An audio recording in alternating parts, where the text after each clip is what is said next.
올라 반갑습니다. 리뷰 영상에 관심을 가져주셔서 진심으로 감사합니다. 자, 오늘은 갓 출시한 따끈따끈한 인텔 i5, 그 중에서도 출시 전부터 큰 관심을 끌었던 인텔 i5 12400에 대해서 살펴보려고 합니다. 출시 전부터 말이 많았죠. 인텔 12세대는 i5부터 가성비가 상당하다, 굉장히 잘 나왔다 등등. 어쨌든 인텔 i5 12400은 어떤 녀석일지 빠르게 살펴보도록 하겠습니다.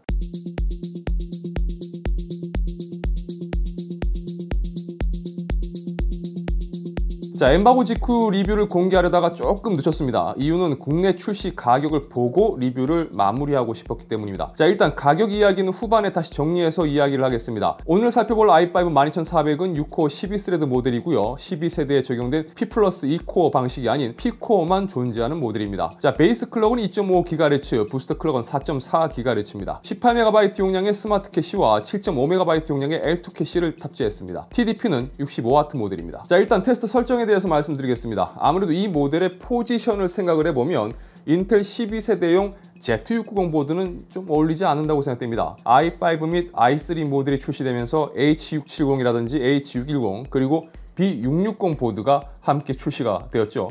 아마도 그 중에서 여러분들이 B660 보드에 아마 가장 관심이 많으실 거라고 생각되는데요.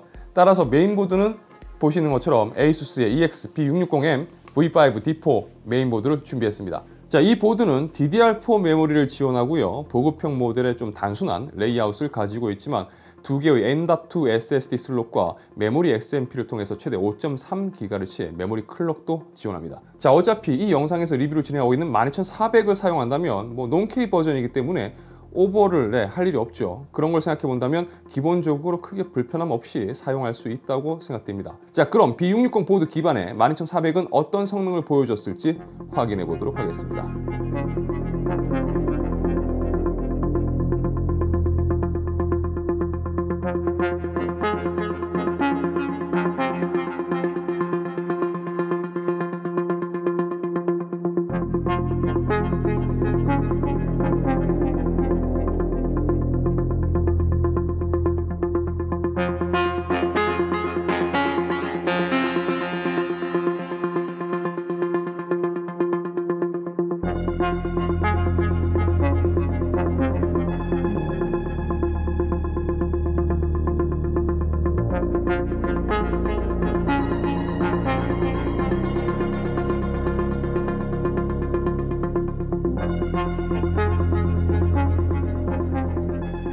자, 온도 부분은 함께 제공되는 이 스톡 쿨러를 사용했을 때와 3열 순행 쿨러를 사용했을 때를 나눠서 체크를 해봤습니다. 자, 비교군은 모두 3열 순행 쿨러를 사용했습니다. 자, 그럼 게이밍 성능은 어땠을까요?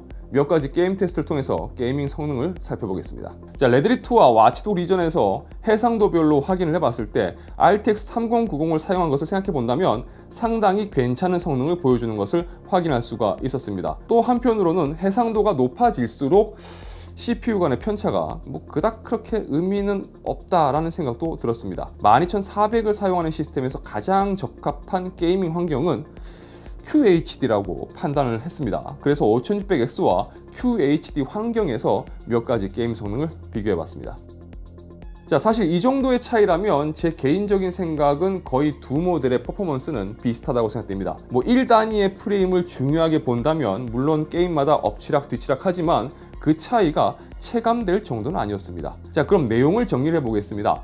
12400은 복잡하게 리뷰를 진행할 제품은 아닌 것 같습니다. 이 제품의 가치는 사실 가격에서 나올 겁니다. 성능은 보신 것처럼 5600X와 큰 차이가 없습니다. 다만 현재 리뷰를 작성하고 있는 시점에서 오픈마켓 가격이 12400은 258,000원, 12400F는 226,000원입니다. 이 내장 GPU의 유무에 따라서 대략 3만원 정도의 가격 차이를 보이고 있습니다. 자, 비교군으로 이야기되는 5600X는 오픈마켓 최저가 기준 312,200원입니다. 그러니까 F 모델 기준으로 본다면 비슷한 성능의 가격은 9만원 가까이 차이가 납니다. 그리고 오늘 테스트에 사용된 EXP660M V5 D4 보드의 오픈마켓 최저가가 15만원인데 이전 세대 B보드를 생각을 해본다면 조금 가격이 비싸졌습니다. 자, 만약 이전 세대 기준이었다라고 한다면 5600XY의 이 가격 차이는 사실 거의 메인보드 가격 정도의 차이라고 볼 수가 있을 겁니다. 하지만 뭐 그렇다고 하더라도 15만 원대의 메인보드와 뭐 F 모델 기준으로 22만 원대의 12400 CPU의 조합이라면 30만 원대의 메인보드와 CPU를 구성할 수 있기 때문에 분명 가성비에서 논할 수 있을 수도 있을 겁니다. 뭐 CPU 자체만 두고 본다면 극가성비 게이밍 CPU라고 불러도 될 거라는 생각을 해봅니다. 자, 저는 이제 풀 HD 해상도 게이밍 환경에서 뭐 어쩌면 극강의 CPU가 뭐 될지도 모를, 뭐 그렇다고 하더라도 일단 테스트를 해봐야 알 수 있겠죠. 여튼 i3 모델의 리뷰로 다시 찾아뵙도록 하겠습니다. 자, 유튜브 러비다투 채널에서는 IT 관련 정보와 리뷰, 언박싱, 그리고 팁을 전해드리고 있습니다. 영상이 유익하시다면 좋아요와 구독, 그리고 알람 설정 부탁드리겠습니다. 시청해주셔서 진심으로 감사합니다. 지금까지 아트였습니다. 좋은 하루 되세요.